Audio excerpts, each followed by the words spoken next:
Hey NAI football fans, Corey Thorpe here with another edition of the NAIFBALL podcast powered by AdCraft USA, your custom apparel, merch, and uniform experts.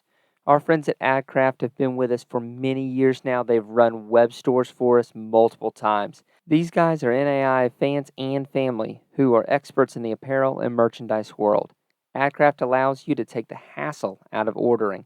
Let their knowledgeable design and customer service staff handle everything from hosting the store online, shipping the product, and helping your customers so you can get back to the game. Find them online at adcraftusa.com. All right, NAI football fans, this is Corey Thorpe back with another edition of the NAIF Ball podcast powered by AdCraft, custom apparel and merch, the GOATs in the merch industry since 1974. And as we make our way the tour day of the NAIA playoffs, we stop off this week in Ottawa, Kansas, home to the OG Ottawa team in the NAIA, the Ottawa Braves, and head coach Nick Davis. Coach, how you doing? Great. Thanks for having me. It's this weird week, this liminal space between Christmas and New Year's when we're, uh, uh, you know, recording this. Are we actually sure what day it is? No, I was at the in-laws for like 5 days, and we had 2 days here, and then I will be going to my family's tomorrow, whatever day that is, I hear that. It's just sort of, we'll take it one day at a time. for sure. So, Coach, this last year was a great year for Ottawa. You make the playoffs. You do finish at 6-6, but you know what? You have a divisional crown, and by Jove, you made the playoffs. And really, that's all that counts. I mean, last year you're coming off a 2-8 start or a 2-8 season. You go, you improve, you make the playoffs. What was the big jump due to between last year and this? Yeah, no, it was pretty exciting. Not a lot of 1-4 teams to start the season end up going to the playoffs, and I joke with our staff all the time that we are the worst record team to ever make any college football playoff, which is pretty cool. But obviously, we wanted to have a better season, but we started off 1-4, and kind of got hot. Ended up winning our division. So I think like Southwestern, we lose the first game of the year. We got a field goal blocked, extra points blocked. We lose by 2 points. They're number 11 team in the country. So I think our kids kind of believed that we could be successful. Then we go to Friends and, Terry Harrison in the triple option. We couldn't stop a soul that day. Did well offensively. We respawned by going to Bethel, who was ranked in the top 25 at the time, and we're able to pull out a victory against those guys. So to turn it around and get blown out by Mac when our starting quarterback got hurt. So like it was a up and down first 6 games of the season, but our kids just always believed. Yeah, what was the feel in the locker room that week between Evangel, where you have that 6 point loss, and that home game against Bethany? What did you still have that belief, or did y'all have to kind of sort of rally the troops at that point? Yeah, I mean, I think after beating Bethel, which was the first ranked victory against a ranked opponent since 2014, someone had told me 2018, but I went back the other day and they hadn't beat a ranked opponent since 2014. So, like, once we had won that game, um, we kind of knew. And then the next week, like, we were in it against McPherson, and then our quarterback gets hurt and we fumble and throw a pick six, and it probably looks worse than what the score actually indicates. And then we go and we got a chance inside the 10 to beat Evangel on the last possession. And so I think our kids always understood that we were good enough. But they also knew there was kind of light at the end of the tunnel. We played in our first 6 games 4 teams that were ranked or would be ranked at some point in the season, that our schedule was going to get, a little easier, and we were going to have a chance to play for a championship in our division. Speaking of that division, it's the first year of the KCAC splitting into two divisions, and the intent on that was always, of course, to guarantee yourself as a conference two divisions, especially with the NAIA going to a 20-team playoff.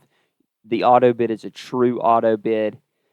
But man, then the way they split the divisions. Talk to me about the way that you look at that and you go, okay, it's K-Dub, us, Avila, but they're replacing their head coach, and then Tabor, St. Mary, and Sterling. That's not a bad draw. So what our conference did, and I thought it was pretty cool. It just probably lacked a little bit of execution because they ended up taking the year before COVID record of every team, including Evangel, what they did in the Heart. They took COVID out of it because some teams didn't play, and they took 2021, which I was our defensive coordinator. So they took 2019 and 2021 to determine the overall records of all the teams and tried to split it out pretty evenly. Well, you look back, and Terry Harrison was at Bethel in 2019 and 2021, and Friends hadn't won many football games. So I think the biggest swing is that Friends and McPherson have got a lot better since 2019 and 2021. And obviously, Avila fell off a little bit from, they went to the playoffs. Preseason, if you didn't know Avila lost a lot of players, you would think, well, man, the Bissell division's pretty tough with Kansas Wesleyan, who's gone to the semifinals in the last 5 years, and an Avila team that had a chance to win a first-round game last year. So we then, all right, so that'll be for 2 years. And we just, I'm sure it's not public, but they redid the conferences based off winning percentage for this season and last year to make sure it's always competitive every 2 years. So it won't always be that way, but that was the goal, is to make sure that we are the most competitive possible. We're just taking information from 2019 and 2021 to get to that point. And I think at that point there may have been 4 head coaches that are at their same school, from 2019. I mean, the turnover in over a 4-year period at any level of college football is going to be fairly high. So what I'm hearing is that next year, so 2025, we'll readjust again and go from there.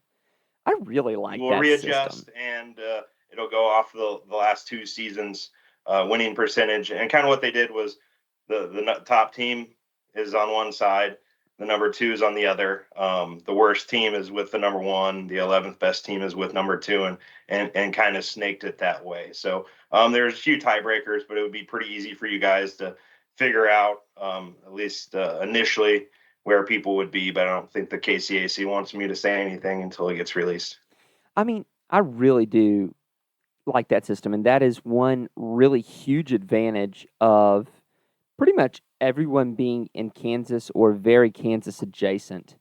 In the case of Evangel and Avila, being right there on the border, that's, man, I tell you, if you do something like that and say FBS and you adjust like the ACC like that, that wouldn't be a bad thing. Obviously, Florida State No, leaving, that screws things up. I think again, travel doesn't, we're playing everyone, so travel doesn't matter. So it ends up being nice that you're always going to have a competitive balance. Because, I'm not picking on the Heart or anything, but maybe the second, third, and fourth best team in the Heart are in the Heart South. Like, I think everyone would say Grandview is the top dog, but, at least for this season, the second, third, and fourth team may be in the same division. Yeah, I would agree with that, especially with Culver Stockton always trying to get there, but never quite being able to get over the hump. I would agree with that assessment. Talk to me about recruiting. That's something I've always been interested in asking. How does a 1-year improvement like this and making the playoffs and selling the playoff berth, how does that impact recruiting on a 1-year span? Are kids like going, okay, I can see the growth and I want to buy in, or do you need to sell a longer term even after a season like this? Yeah, we've had some official visits here in December, and we'll have some in January. I think it's huge because you can talk about, hey, these are things we want to do, but when you can show a picture of a championship ring, as many times as what we may do on an official visit, I think it shows to the kids like, okay, they went 2-8 the first year, but they won a championship in year two. So what can they do in year three, knowing that Ottawa is the third winningest NAIA football program of all time? And, it hasn't been too far, but from 2009 to 2014, we went to the playoffs 6 straight years and won four conference championships. So I think it definitely is helping the conversations because there's, some players that I think were like not interested in a rebuild. And now those same type of kids are more likely wanting to come and play for us because we did win a championship. And I mean, and most of those kids, none of those kids were alive at the point, but even in the early 2000s, 2000, 2001, Ottawa was winning KCAC championships with some coordinator named Steve Ryan on the Yeah. squad. Yeah, I think that they won one in '97. They won one in 2001 and one in 2003. Chris Creighton, head coach at Eastern Michigan. So there was quite a bit of success, really in the last 25 years here at Ottawa. So let's take a look at the team here, and let's talk about what you've got coming back and what work you've got to do during your spring ball when it does finally roll around. I mean, it is, good Lord, the last couple days of 2023, and here I am talking spring ball. Offensively, you'll lose quite a few players in terms of your skill positions. Offensive line a little up in the air maybe, but you've got a new quarterback to break in Jace Hold.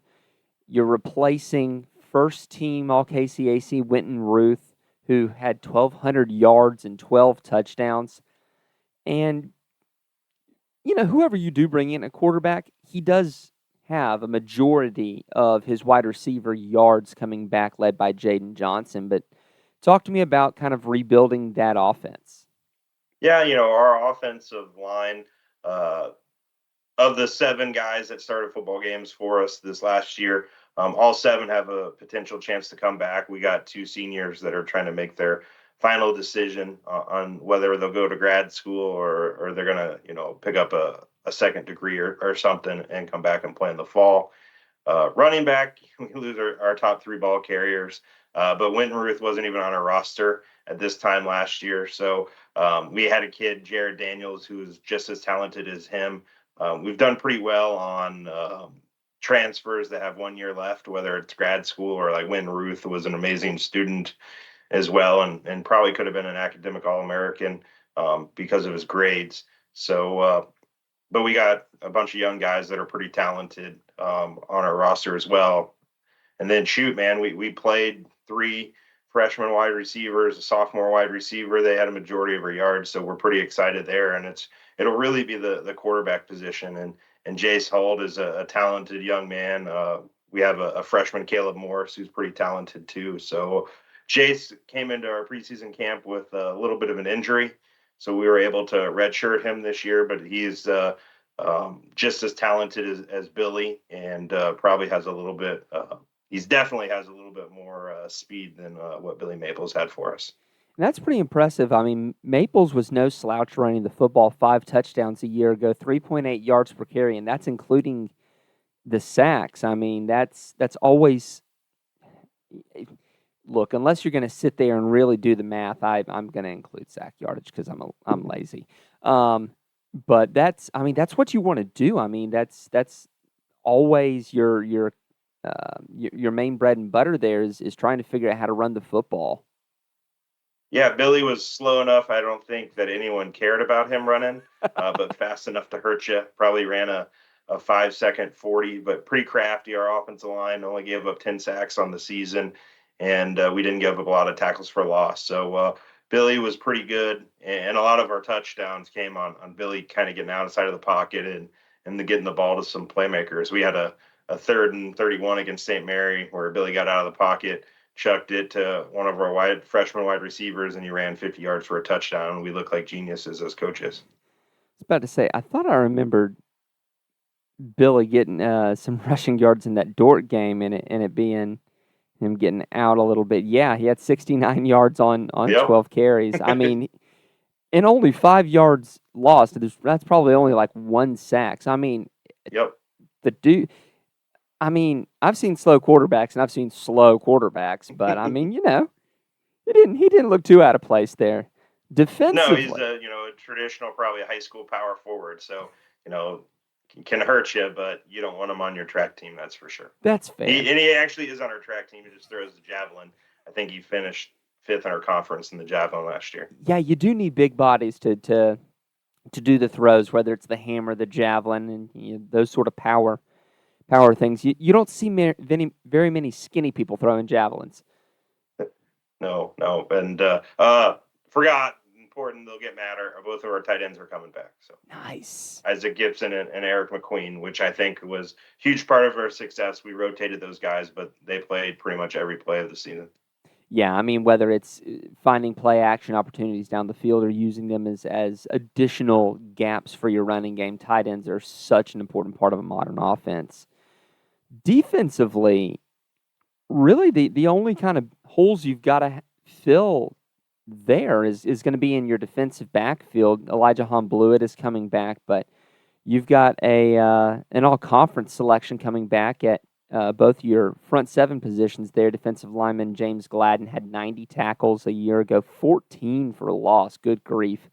And AJ Hemphill just vacuumed up tackles like a daggum Hoover with 136. And 3 PBUs from the linebacker spot is nothing to sneeze at. Talk to me about your defense. Yeah, AJ was first team All American, which was pretty cool. We thought he was talented enough to do that last year, but I think a lot of people were like, okay, they're 2-8, and this is a sophomore linebacker. Maybe he's not this good because I think he was second in the country in tackles too. So this year he finally got the nod, first team up linebacker, and got named All American, which was pretty cool for us. And James Gladden's a freak.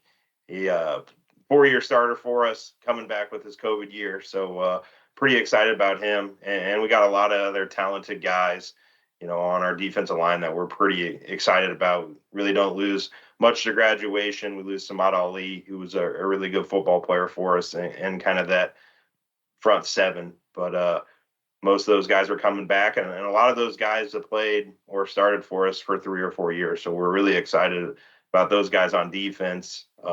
Lose Kevin Wade, one of our star defensive backs. We lose Kyle Reynolds, who was a 2.5-year starter for us as one of our safeties.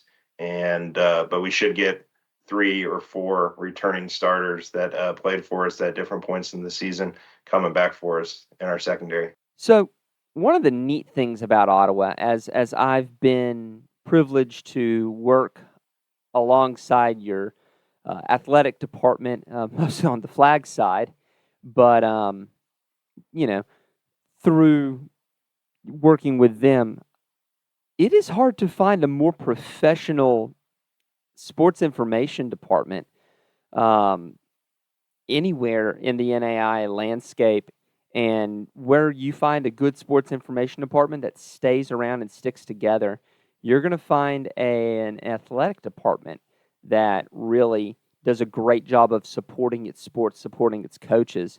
Talk to me about the support of that Ottawa athletic department, and what that means to you as a coach, knowing that you've got that backing.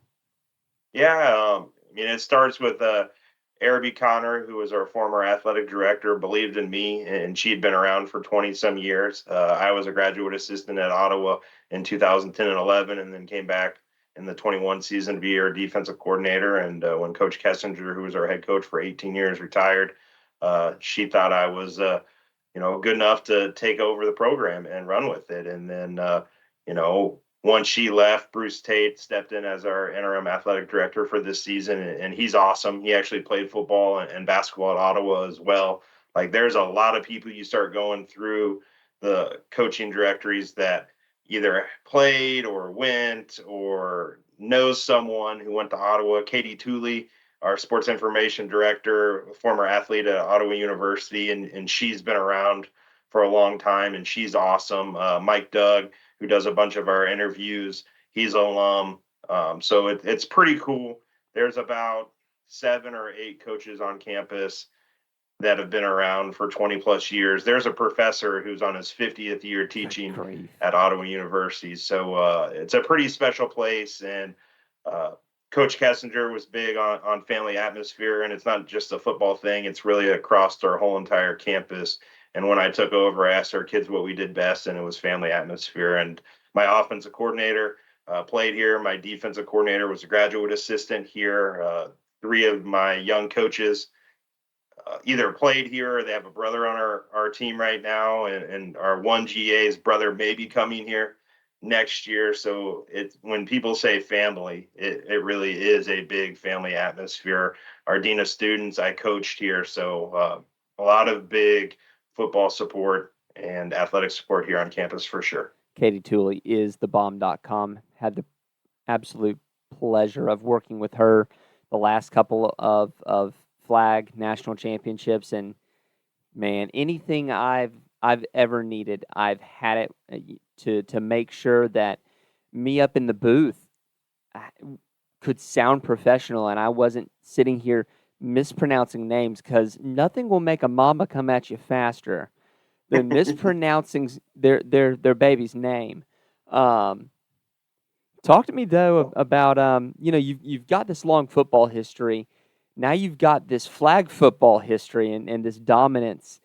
Um, is that any weird any at all to go, okay, you've won 3 in a row over there. I gotta get going over here. No, for sure. And they're awesome. The flag girls, like, they're humble, like, they're excited about our success. They rush the field when we beat Kansas Wesleyan in overtime.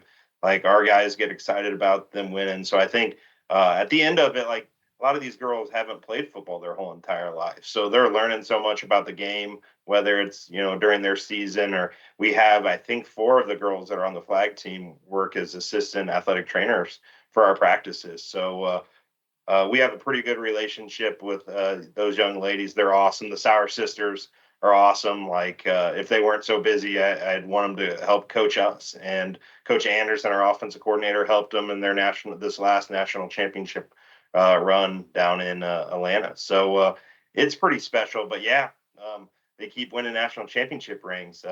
We gotta, keep making it to the playoffs and give ourselves a chance, because Coach Anderson's got a national championship ring. It's just flag football.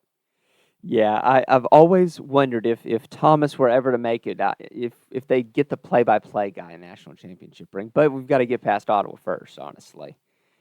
Hey, I'd get you one if I bought all of our athletic trainers and our strength coaches championship rings. So Love that. Finding ways to get people involved.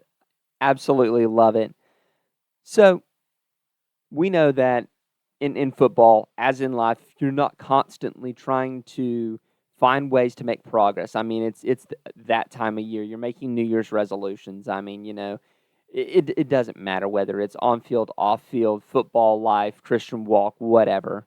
You got to be always striving, pushing forward. What's the one big thing that y'all are wanting to focus on and improve on next year as Ottawa Braves football team? yeah, and I think the biggest thing is we played really well when we thought we were the underdog all season. If you go back, like, every game that we thought we were going to be the underdog, it was a one possession game, outside of probably the Dort playoff game where, you watched it. It was a lot closer than what maybe the 35-7 score indicates. They were really good on third down situationally and got off the field, but I think we put up more yards against them than everybody but Morningside, and they played a team that went to the national championship twice. So, I think we got to do a better job when our kids don't perceive us as an underdog. When they think, oh, we're going to win, we weren't that great. Since we beat Kansas Wesleyan and won our conference championship, we're 0-2. So we got to start to win when everyone's coming for us and a target's on our back. So I think that's going to be the big challenge, is everyone is going to hunt for Ottawa. There's a lot of people that don't believe that we should have been in the NAIA playoffs. We did what we needed to do. But a lot of people are coming for us. 11 teams in our conference want us to lose. That's exactly right. Because I mean, y'all play round robin, and they've got to get their win somewhere, and they're wondering if they can find a hole in the Ottawa armor this next year. But we will see. It's been an upward trajectory so far. Thank you for coming on the NAIF Ball Podcast. Appreciate you taking some time out in this space between Christmas and New Year's to talk football, and we very much are looking forward to Ottawa and the KCAC as a whole next season. See what entertaining football comes out of the middle of the country. Yeah, we appreciate everything you guys do. You guys do a phenomenal job every week covering the sports. So we're just appreciative to be a little bit part of the NAI football experience. And I think top to bottom, we have one of the toughest leagues in the nation, because I think there's been in the last 35 years, every team's won a conference championship, which is pretty cool. We hope you enjoyed this episode of the NAIF Ball Podcast, powered by AdCraft USA. Be sure to contact them for all your custom apparel, merch, and uniform needs. Thanks also to our newest sponsor, Telemetry Sports. If you enjoyed the show, subscribe to the podcast and to our YouTube channel, and leave us a review if you're listening on Apple Podcasts.